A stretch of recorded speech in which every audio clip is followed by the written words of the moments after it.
Es el epicentro de las operaciones militares de los Estados Unidos. Una fortaleza de 5 lados con un único objetivo: defender los Estados Unidos y a sus ciudadanos. Pero detrás de los muros de hormigón y las ventanas blindadas del Pentágono hay secretos. Secretos tan protegidos. Los secretos más delicados del país se guardan dentro de este edificio y dentro de ciertas mentes. Tan increíbles. Consiguió arrastrarse hasta el exterior con personas agarradas a sus piernas. Tan alarmantes. Ya estamos experimentando un 11S en el ciberespacio. Que debían permanecer ocultos al público. Hasta ahora. Hay quien cree en la existencia de un libro.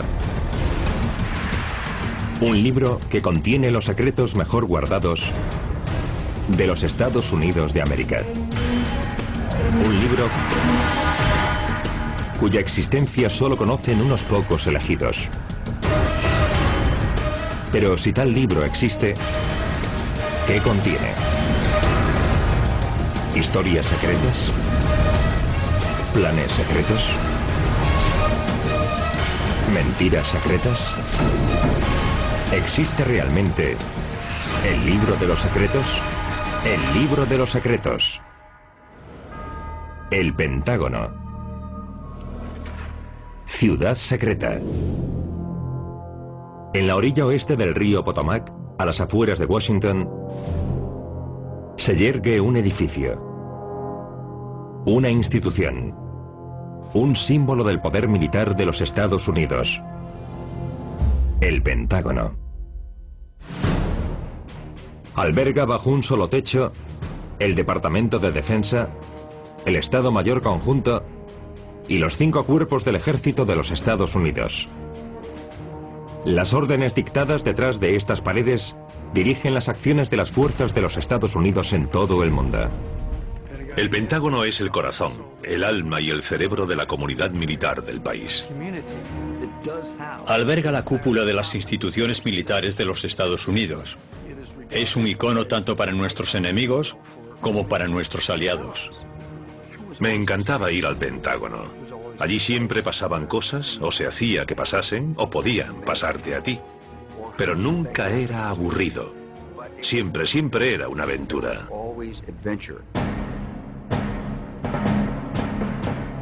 Aunque quizás sea más conocido por su peculiar diseño, el Pentágono es el edificio de oficinas más grande del mundo que no es un rascacielos. Su superficie supera los 500.000 metros cuadrados y equivale a 5 manzanas de una ciudad. Los que trabajan en él lo llaman el Palacio de los Rompecabezas. El laberinto de pasillos y corredores que recorren el edificio suman más de 28 kilómetros. Pero a pesar de su enorme tamaño, el peculiar diseño del Pentágono permite acceder con rapidez a cualquiera de sus 5 lados iguales. Su diseño permite que alguien llegue desde el punto más alejado del edificio. Por ejemplo, desde el pasillo 10 hasta el pasillo 2, 3 o 5 en 7 minutos o menos. Pero para muchos el Pentágono es mucho más que un edificio monumental. Es una entidad viva. Es un edificio del que se podría decir que habla. Lo vemos a menudo en la prensa. El Pentágono ha dicho... Si existiese un libro de los secretos, creo que se referiría al Pentágono como el lugar donde realmente comienza la línea de defensa de la nación. Aproximadamente 23.000 trabajadores, tanto militares como civiles, acuden al Pentágono todos los días. El edificio funciona a pleno rendimiento durante todo el día e incluye infraestructuras de transporte, servicios de alimentación y tiendas al servicio de su enorme personal. Pero ¿cuál es el secreto para mantener el Pentágono operativo en todo momento? Creo que a muchos les sorprenderá, tanto como a mí cuando comencé a trabajar en el Pentágono, saber que no es un simple edificio de oficinas, en realidad es como una ciudad. Seguro que no muchos saben que hay una farmacia, una zapatería, una tienda de productos electrónicos. Es una ciudad secreta.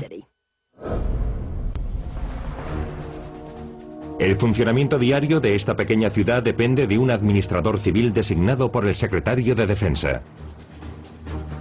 un cargo al que los trabajadores llaman el alcalde.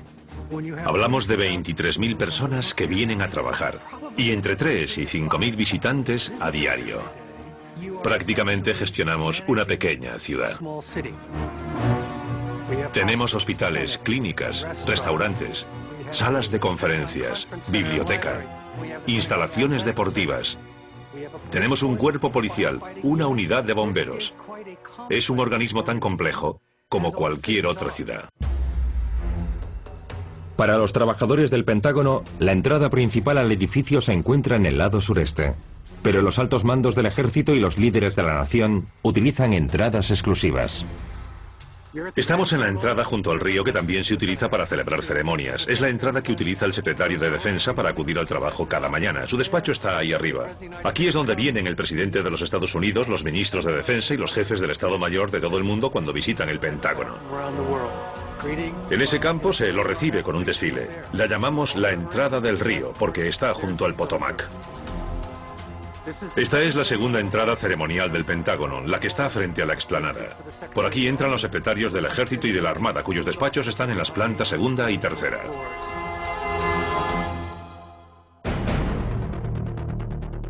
Los planos originales de un futuro cuartel militar con 5 lados, 5 plantas y 5 estructuras concéntricas estuvieron a punto de ser sustituidos por un diseño más tradicional. El diseño de 5 lados del Pentágono es un accidente de la historia. El terreno que habían elegido para construirlo, cerca del puente de Arlington, tenía 5 lados. Pero más tarde, decidieron construirlo en otro terreno que no tenía 5 lados. Al cambiar la ubicación del edificio, podían haber cambiado también su diseño de 5 lados. Pero los arquitectos se dieron cuenta de que la forma del Pentágono era más práctica que la de un gran rectángulo. Aunque el Pentágono fue concebido inicialmente como un recinto temporal, modificaron rápidamente los planos originales y la finalidad de su diseño por una razón más secreta. ¿Por qué la construcción del Pentágono se inició el 11 de septiembre de 1941? 3 meses antes de que los japoneses bombardeasen Pearl Harbor. ¿Acaso los líderes de los Estados Unidos preparaban secretamente al país para la guerra? ¿Una guerra que sabían que era inevitable? El Departamento de Guerra estaba dividido en 17 edificios por todo Washington.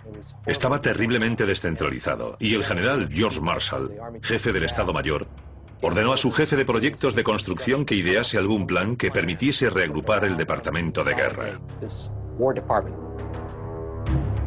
El presidente Roosevelt, cuando aprobó en secreto los planos del enorme edificio, pensaba utilizarlo después de la guerra para archivar toda la documentación que abarrotaba Washington. 7 de diciembre de 1941. Los japoneses bombardean Pearl Harbor. Los Estados Unidos entran en la guerra y el ritmo de construcción del Pentágono se acelera. Centralizar el Departamento de Guerra en un único lugar se convirtió en una emergencia y una cuestión de orgullo nacional. Antes de Pearl Harbor trabajaban en su construcción unas 4.000 personas. Tras el bombardeo se superaron todos los impedimentos. We will gain the inevitable triumph, so help us God. Se superaron todas las limitaciones y se contrataron más trabajadores, hasta 15.000 personas. El Pentágono fue construido en una carrera contra el tiempo. Los arquitectos y delineantes llegaron a ir literalmente un paso por delante de la construcción de los cimientos. Se vivió una increíble oleada de patriotismo y también de pánico para completar el edificio. La sede del Departamento de Guerra se completó en solo 16 meses y se ha mantenido como puesto central de mando del Ejército de los Estados Unidos durante casi 70 años. Estamos en el patio central del Pentágono y en él se construyó el pabellón que tengo detrás. Actualmente funciona como cafetería y en lo alto del pabellón hay un pequeño búho. Me destinaron al Pentágono durante la Guerra Fría y durante esa época comenzaron a llamar a esta parte del edificio la Zona Cero. Los que trabajaban en el Pentágono estaban convencidos de que el lugar en el que está el búho sería considerado el objetivo de una bomba nuclear. Cuando era joven y trabajaba aquí, tenía que recorrer muchos pasillos y a veces atajaba a través del patio. Debo confesar que cuando llegaba al centro se me ponían los pelos de punta. Estaba seguro de que me caería encima una bomba nuclear en cualquier momento. Pero ¿qué estrategias militares y simulaciones bélicas se desarrollan en el Pentágono en el siglo XXI? En su mayor parte es un edificio de oficinas en el que se realizan trabajos bastante normales y rutinarios. Pero gran parte de las actividades más secretas, planificación, elementos operativos, análisis de información, reuniones de alto nivel, estrategia, todo eso se hace muy lejos de la vista del público, pero todo ocurre aquí. El Pentágono es seguramente el lugar de los Estados Unidos en el que se toman las decisiones militares más importantes. Al ser el lugar de trabajo de los ideólogos de la estrategia militar de los Estados Unidos, el Pentágono ha resultado ser uno de los principales objetivos del terrorismo. Es un objetivo porque es el símbolo del poder militar estadounidense. Dentro está el Departamento de Defensa y en él trabajan los grandes líderes de las Fuerzas Armadas de los Estados Unidos.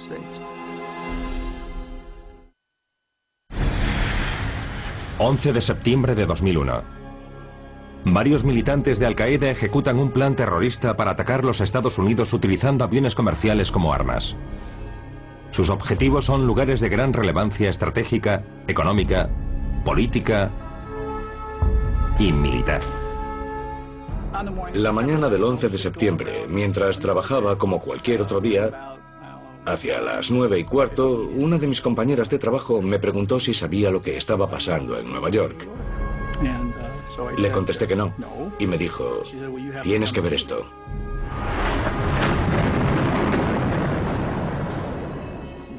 Estábamos viendo lo que ocurría en Nueva York, así que sabíamos que estaba pasando algo. En medio del caos, el vuelo 77 de American Airlines, que había despegado del aeropuerto internacional de Dulles esa misma mañana, había sido secuestrado mientras sobrevolaba Ohio. Lo que no podían prever quienes estaban en el Pentágono era que aquel Boeing 757 se dirigía directamente hacia ellos. A medida que se acercaba al Pentágono, realizó un viraje de 360 grados. Sobrevoló el Pentágono, dio una vuelta alrededor y mientras lo hacía, fue descendiendo. Acababa de entrar en mi despacho y oí una especie de ruido sordo y grave durante unos segundos. Y entonces las luces empezaron a vibrar. A las 9:37 de la mañana, el avión con 6 tripulantes, 53 pasajeros y 5 secuestradores a bordo, se estrelló contra el muro oeste del Pentágono. Se calcula que iba a 850 kilómetros por hora. Los miles de litros que transportaba explotaron con el impacto.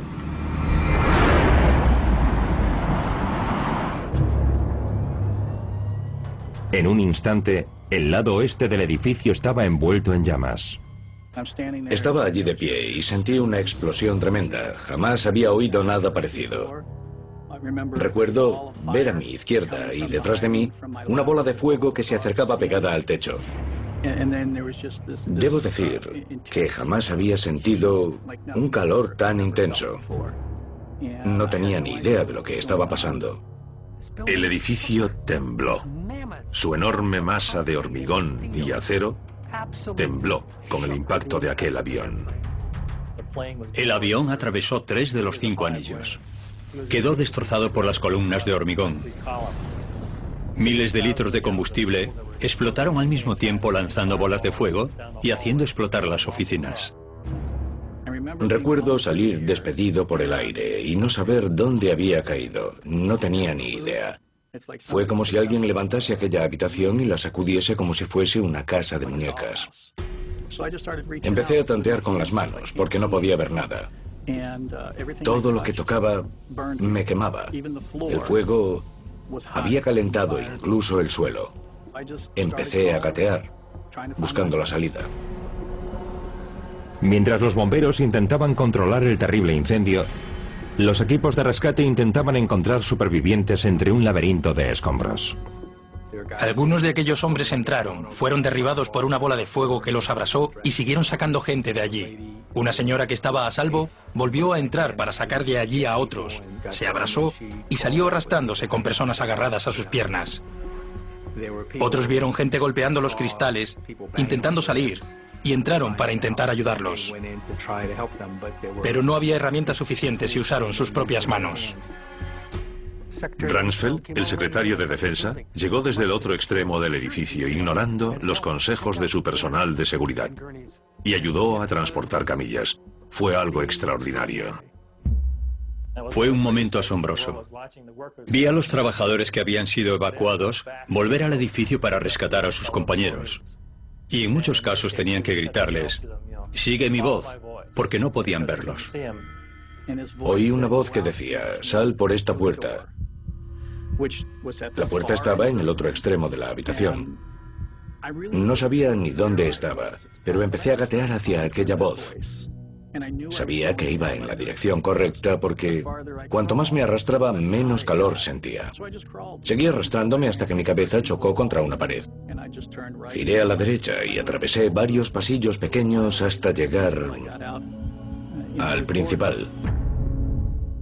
Antes de la explosión estaba con otras 5 personas y fui el único que logró salir. Los bomberos y los trabajadores de emergencia se enfrentaron a la densa humareda y el intenso calor para iniciar la búsqueda de las aproximadamente 800 personas desaparecidas que trabajaban en aquella zona. El fuego tardó mucho en apagarse debido a la inusual estructura del edificio, que es muy ancho y bajo. En muchas partes del edificio la temperatura del fuego superó durante horas la que podía soportar el equipamiento de los bomberos. Por lo general es muy fácil convencer a la gente de que se aleje y se mantenga lejos de un incendio. Pero en el Pentágono, los bomberos vieron muchos soldados decididos a entrar de nuevo. Lo afrontaron como si estuviéramos en guerra. Los jefes de bomberos pidieron a todos que saliesen del Centro de Mando Militar Nacional. Pero los oficiales se negaron a irse. El país está siendo atacado. Es imprescindible mantener operativa esta zona del Pentágono. Los bomberos tuvieron que hacer algo inusual, apagar un incendio en una parte del edificio mientras otra parte seguía en funcionamiento. ¿Cuál fue el nivel de riesgo en el interior del edificio? ¿Y qué peligros plantearon los daños a la seguridad nacional? Pocas personas conocían el verdadero alcance de los daños causados por el ataque. La oficina del Estado Mayor y el centro de mando de la Armada, un centro de inteligencia crucial, quedaron completamente arrasados por el fuselaje. El centro de mando militar nacional estaba intacto, pero su funcionamiento corría un serio riesgo debido al intenso calor. Para empeorar aún más la situación, la amenaza del fuego podía ser aún mayor si el tiempo cambiaba. Soplaba mucho viento y de repente miré hacia arriba y vi que salían llamas por el tejado. Los jefes de bomberos ordenaron a sus equipos que subiesen al tejado del Pentágono. Organizaron una especie de esfuerzo común para apagar el fuego del tejado, ya que para ellos todo aquello era un asunto de seguridad nacional. El incendio avanzaba hacia los equipos informáticos y de comunicación vía satélite situados en el tejado. Si seguía propagándose, el Pentágono perdería un enlace vital con tropas y comandantes dispersos por todo el mundo. Pero ¿cómo podría un ataque similar al del 11S afectar a las operaciones militares secretas del Pentágono? El Centro de Mando Militar Nacional es una caja de acero. En su interior se encuentran todos los sistemas para comunicarse confidencialmente con todo el planeta. Y está operativo en todo momento los 365 días del año. El presidente de los Estados Unidos y el secretario de Defensa reciben información sobre las situaciones críticas en cada momento desde ese centro de mando. Y solo el presidente y el secretario de Defensa pueden pulsar el botón. Había que mantenerlo en funcionamiento para que el ejército de los Estados Unidos siguiese estando operativo. Si el incendio afectaba al sistema de refrigeración y al sistema electrónico del Pentágono, lo primero que harían sería apagar los ordenadores. Sin ordenadores no hay conexiones, y un ejército no puede funcionar sin comunicación. Los encargados de mantenimiento del edificio Se dieron cuenta de que había que mantener alta la presión del agua para que el departamento de bomberos intentase apagar el incendio. Aunque algunas zonas se estaban llenando de humo, aquellas personas arriesgaron sus vidas para cerrar las tuberías y mantener los centros de mando en funcionamiento, a pesar del peligro del fuego y del humo.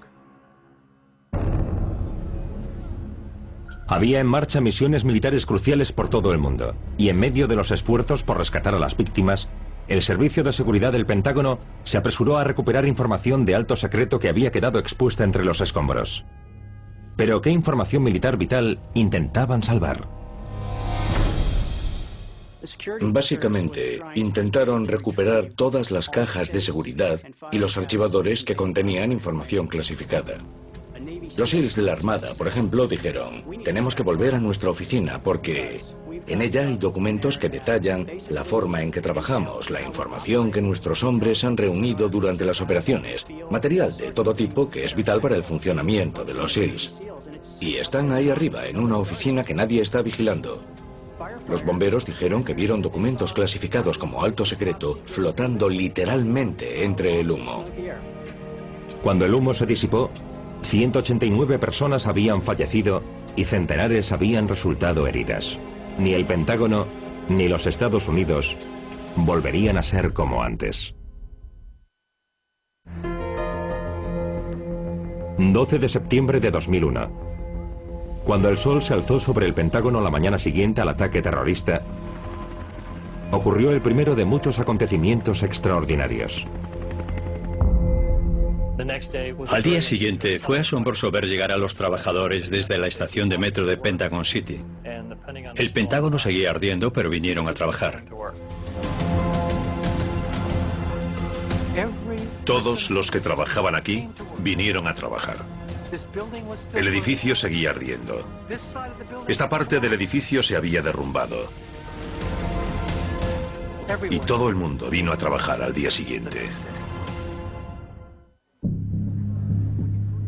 48 horas después del impacto, los bomberos consiguieron controlar el fuego y pudieron comenzar las labores de rescate. Necesitaron un par de días para controlar el incendio del tejado, pero lo consiguieron. Fue un trabajo muy complicado y peligroso. El impacto y el posterior incendio destruyeron los pasillos C, D y E de la sección 1. Pero cada día iban a trabajar al Pentágono unas 25.000 personas. ¿Cómo es que no hubo que lamentar aún más víctimas?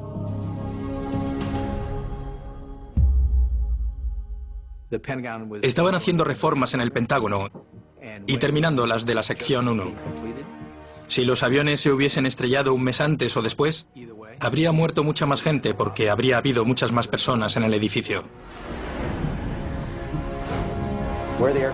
La parte del edificio en la que se estrelló el avión era la única que disponía de rociadores contra incendios, la única que tenía ventanas resistentes a las explosiones, la única que disponía de soporte estructural, la única con un revestimiento similar al Kevlar para protegerla de los fragmentos de vidrio y de piedra.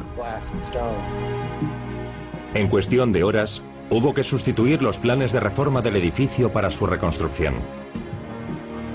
Pero ¿cuál fue el secreto de la rápida reconstrucción del Pentágono? Recuperar la operatividad del Pentágono se consideró una cuestión crucial. Además, fue un acto simbólico muy importante reconstruir completamente el Pentágono y dejarlo en mejores condiciones que nunca. A los trabajadores se les ocurrió un plan: reconstruir el edificio antes del primer aniversario de los ataques. Lo llamaron Proyecto Fénix. Fue una cuestión de enorme orgullo y patriotismo para todos los implicados. En ciertos momentos, hubo 4.000 personas trabajando juntas. La mayoría pensábamos en demostrarle a cualquier terrorista lo que los estadounidenses podemos hacer cuando alguien nos ataca de ese modo.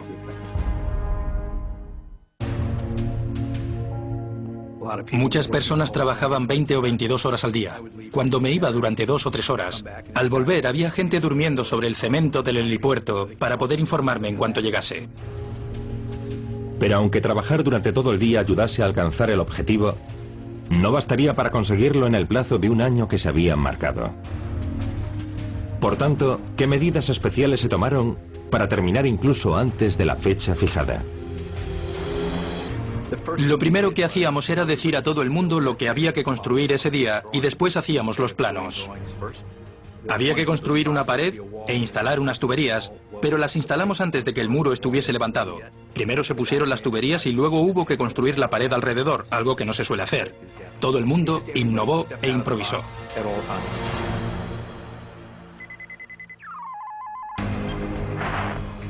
Además de reconstruir el edificio, también se añadieron nuevas medidas de seguridad para evitar o al menos minimizar los daños que sufriría el personal del Pentágono en caso de un ataque similar o peor. La carretera 110 se trasladó más al este. Reforzamos el lado oeste del edificio. Añadimos un parapeto y el muro antiexplosiones. También debo decir que ahora este edificio dispone de otras medidas de defensa.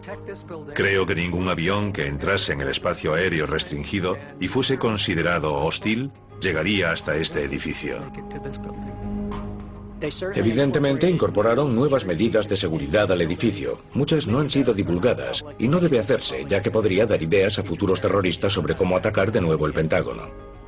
Lo que hoy vemos en el Pentágono es el efecto directo de lo que ocurrió el 11 de septiembre de 2001 y el resultado de tener enemigos que nos harían mucho daño si pudiesen.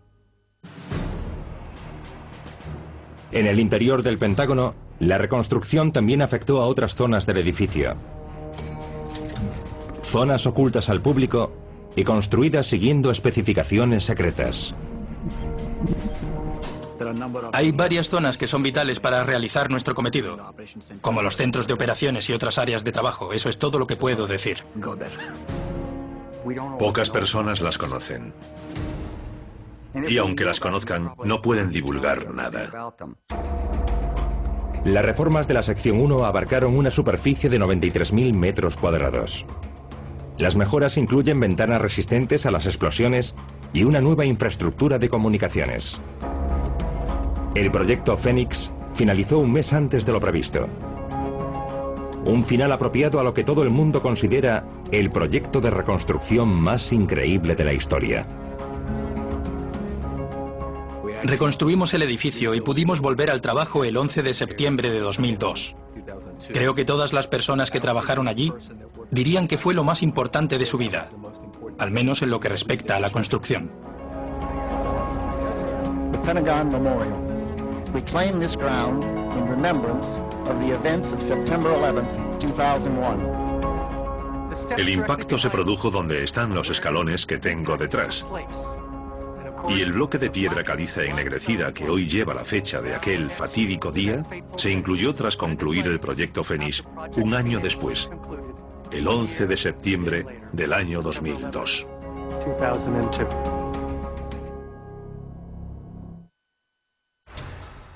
A raíz de los atentados del 11S, se reforzó la seguridad de la estructura física y en toda la zona que rodea al Pentágono. Pero también se mejoraron las medidas de seguridad en el interior del recinto militar. Antes del 11S, el Pentágono contaba con una fuerza policial, guardias de seguridad, por así decirlo. Después del 11S, ese grupo se convirtió en una nueva unidad, la Agencia de Protección del Pentágono. La agencia, también conocida como Policía del Pentágono, es una molestia para todos los que trabajan allí porque hacen que sea difícil entrar. Si a tu identificación le pasa algo, no podrás pasar, pero es extremadamente importante para la seguridad. El Pentágono utiliza la tecnología de control de acceso más avanzada. Cambian constantemente todas las tecnologías que utilizan. La identificación mediante el examen de la retina, de la mano, todo tipo de dispositivos. La función de la Agencia de Protección del Pentágono es ocuparse de todas las amenazas. Además de la seguridad, dicha agencia está preparada para afrontar amenazas químicas, biológicas, radiológicas e incluso nucleares. Inventé un lema: protegemos a quienes protegen nuestra nación. Los agentes sienten que hacemos nuestra parte en la misión general del Departamento de Defensa. Pero más allá de la amenaza de otro ataque físico, el Pentágono debe mantener el mayor nivel de seguridad para proteger a los más importantes guardianes de secretos del país que trabajan en las zonas más inaccesibles del edificio. Evidentemente, algunos de los secretos más relevantes para el país se guardan en este edificio y en ciertos casos en las mentes de algunas personas. La Agencia de Inteligencia de Defensa, DIA por sus siglas en inglés, es otra de las principales agencias dentro de la comunidad de inteligencia. Su trabajo se centra en misiones relacionadas con el cometido del Departamento de Defensa, combatir. Durante los últimos 10 años, especialmente en Afganistán e Irak, la DIA ha producido o manejado la información destinada a los soldados en combate.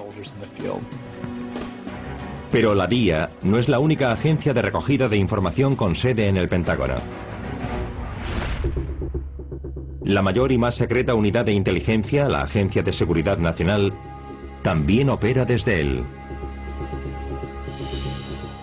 La función de la Agencia de Seguridad Nacional, o NSA, es espiar para el gobierno. Se encarga de la llamada inteligencia de señales, llamadas telefónicas, transmisiones por fax, correos electrónicos, mensajes de texto. Si algo se transmite mediante un cable o una longitud de onda por el aire, la NSA lo intercepta. Disponen de un sistema global de recogida de información electrónica que incluye satélites, escuchas telefónicas, vigilancia de redes en Internet. Interceptan cualquier dato electrónico que se transmita. Si tuviera que apostar por la agencia que guarda más secretos, diría que es la NSA. Es la que recopila más información. Pero cuando hay que compartir información secreta dentro del Pentágono, ¿qué protocolos especiales se aplican?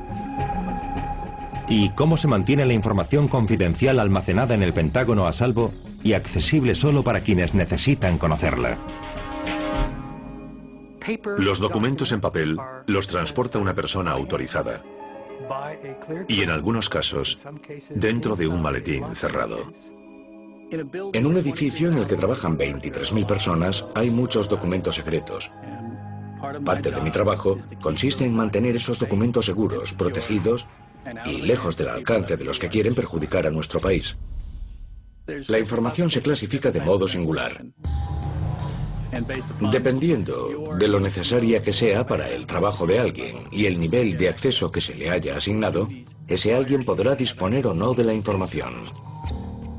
Hay diferentes niveles de información clasificada, solo para uso oficial, alto secreto, información clasificada SCI, información especial para determinados departamentos. Las conversaciones sobre información clasificada están estrictamente prohibidas en el Pentágono. Pero hay un lugar en el que se puede hablar abiertamente sobre los mayores secretos del ejército. Los despachos rodeados de acero, conocidos como SCIFs.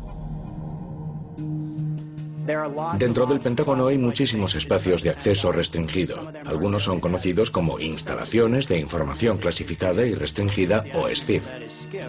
Son lugares de acceso restringido en los que se permite hablar de información clasificada. Están protegidos contra las escuchas electrónicas.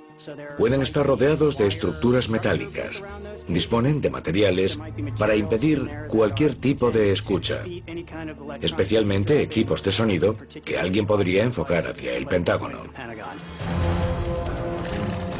Incluso la eliminación de documentos clasificados intenta evitar que la información secreta caiga en las manos equivocadas. Una bolsa para quemar es una bolsa de papel marrón con una marca especial. En ella se introduce el material clasificado e incluso aquel que no lo es pero podría representar algún riesgo. Las recogen todos los días en el propio edificio. Las transportan en camiones hasta nuestra planta incineradora y allí las queman.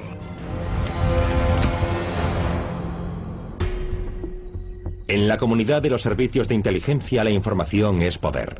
Y los secretos, la información más valiosa. Pero, ¿qué tipo de secretos intentan descubrir las mentes más brillantes del ejército que trabajan en el Pentágono? Creo que los servicios de inteligencia buscan algo que les pueda indicar lo que va a ocurrir. La información se utiliza casi como una bola de cristal. Analizan los datos para intentar ver el futuro. En julio de 2011, el Departamento de Defensa distribuyó su primera estrategia oficial para operar en la era digital. La misión tradicional del Pentágono era garantizar la seguridad de los Estados Unidos por tierra, mar y aire. hoy toma medidas para investigar, eliminar y destruir las amenazas procedentes del ciberespacio. El Pentágono no solo ha sido el objetivo de ataques físicos, también lo ha sido de cientos de ataques informáticos. Ocurre cada día. Es el principal objetivo de enemigos que intentan irrumpir en nuestras comunicaciones, ordenadores, hardware, software e inutilizar los equipos de la seguridad nacional. Ya estamos experimentando un 11S en el ciberespacio. Ya está ocurriendo. En los últimos 2 años hemos perdido billones de dólares en propiedad intelectual. Lo más complicado de la seguridad informática es que no sabes que te han robado. Aunque alguien robe tus datos, puedes seguir utilizándolos. Si alguien te roba un submarino, sabes que ha desaparecido. El asalto más importante a las redes militares de los Estados Unidos se produjo en 2008, cuando un agente de un servicio de inteligencia extranjero insertó una memoria USB con un virus en uno de los ordenadores portátiles del gobierno en Oriente Próximo. El código dañino se propagó sin ser detectado por los sistemas de acceso restringido hasta llegar a una red dirigida por el Mando Central de los Estados Unidos y puso sus servidores bajo control enemigo. En 2008 descubrimos que se pueden lanzar ataques incluso contra una agencia o un departamento que no estén conectados a una red o a Internet. Puede hacerse insertando una memoria USB que contenga un código dañino en una red que no esté conectada a otras. Es muy similar a lo que pasaba en los viejos tiempos de la Guerra Fría. Enviabas a una instalación del gobierno un espía que se hacía pasar por un visitante e intentaba robar documentos. El Comando Cibernético es la unidad encargada de proteger la infraestructura digital del país en el siglo XXI. Su misión es proteger todos los recursos del ejército. ¿Pero ha lanzado el Comando Cibernético algún contraataque? Recientemente ocurrió algo muy interesante en Irán con el llamado virus Stuxnet. Al parecer se trataba de un virus capaz de bloquear el programa nuclear de ese país y según algunos cálculos lo retrasó entre 1 y 3 años. Si realmente disponemos de esa capacidad es un recurso muy útil. Pero ¿quiénes son los asaltantes secretos que planean ataques a los servidores y sistemas del Pentágono? Muchos creen que los chinos, los rusos, tal vez incluso algunos de nuestros aliados, prestan mucha atención al Pentágono en todo momento. Si analizamos quién intenta irrumpir en redes militares, veremos todo tipo de personas, desde espías extranjeros a empresas que intentan obtener información sobre sus competidores. Pero lo que preocupa cada vez más al Pentágono son otros gobiernos, ejércitos, espías extranjeros, especialmente China, que ha sido el origen de muchos de esos intentos y de algunos de los más exitosos. Y también Rusia, donde los servicios de inteligencia siguen muy interesados en lo que hace nuestro ejército. El anonimato de Internet permite a los atacantes disponer de todo el ciberespacio para lanzar un ataque sin que se sepa quiénes son. Ese es uno de los grandes retos que debemos resolver. Saber quién es el atacante. Mientras los Estados Unidos tengan enemigos que deseen hacerles daño, el Pentágono será un objetivo tentador para un ataque físico o informático. Es un edificio gigantesco. Es muy difícil de proteger, como se demostró el 11S. El ejército ha situado en varios lugares de Washington baterías portátiles de misiles, por si alguien intenta estrellar un avión contra el Pentágono u otro edificio. El Pentágono es la sede central del ejército de los Estados Unidos. Pero ¿existen otras instalaciones secretas que permitan a las Fuerzas Armadas operar fuera del edificio? Existen varias instalaciones bien protegidas en diversos lugares que no voy a revelar. Hay quien cree en la existencia de una instalación secreta construida en la ladera de una montaña en Raven Rock, Pensilvania, conocida como Instalación R. ¿Podría ser la ubicación secreta de un segundo Pentágono? Es una cueva muy grande y sofisticada construida en la ladera de una montaña. En caso de conflicto nuclear, desde allí los líderes de nuestro país pueden seguir gobernándolo, independientemente de lo que haya sucedido. Está diseñada para resistir una explosión nuclear. Dispone en su interior de todos los sistemas de comunicación que el presidente y el secretario de Defensa necesitarían para dar órdenes al ejército y activar el arsenal nuclear estratégico. El Pentágono ha sido un icono de la fortaleza y la excelencia militar de los Estados Unidos durante 7 décadas. Pero para aquellos que mejor lo conocen, el secreto de su importancia para el país va mucho más allá del propio edificio. Lo más extraordinario de este edificio no es el hormigón, ni la piedra caliza, no son los 28 kilómetros de pasillos, son las 23.000 personas que vienen a trabajar todos los días. Ellos son lo más especial de este edificio. Aquí es donde se plantean todas las amenazas futuras a las que podríamos enfrentarnos. Probablemente no exista una colección mayor de secretos que la que hay dentro de esas 5 paredes, porque, sinceramente, en ellos se basa la seguridad nacional de los Estados Unidos. Cuando la gente se acuesta por la noche, el Pentágono sigue trabajando. Siempre hay en él personas que vigilan lo que está ocurriendo en el mundo para garantizar la seguridad nacional. Si bien sus métodos pueden ser secretos, los hombres y mujeres que trabajan en el Pentágono cumplen cada día una misión crucial: proteger y defender a los Estados Unidos de quienes pretenden hacerles daño.